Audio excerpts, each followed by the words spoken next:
অহিংসার কথাটি সাধারণ অর্থ হত্যা না করা বা দেহ নষ্ট না করা, তাই না? কিন্তু আসল অর্থটা কি?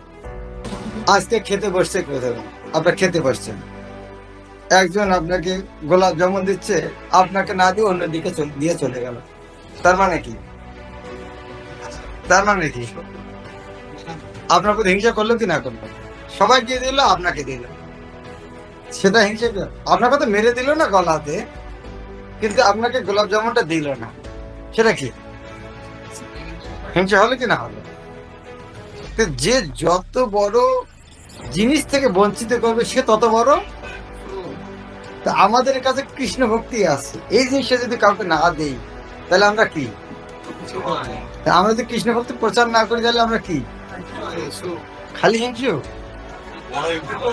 সবচেয়ে বড় হিংসু যার কাছে কৃষ্ণ ভক্তিটা আছে, তারা যদি না দেয়, সবচেয়ে বেশি হিংসা কে করছে? হ্যাঁ, ইস্কনের ভক্তরা, যারা প্রচার করছে না। রূপবাদ বাংলা গানে লিখেছে, কলিযুগের লোক সব পতিত অধম, দেখিয়াও নাহি দেখে ইহা কি রকম। এই কলিযুগের লোক সবাই পতিত অধম, উদ্ধার করা উচিত, দেখার পরেও দেখছে না, কিছু করছে না। আশ্চর্যের ব্যাপার, এই যে প্রচার না করা হচ্ছে।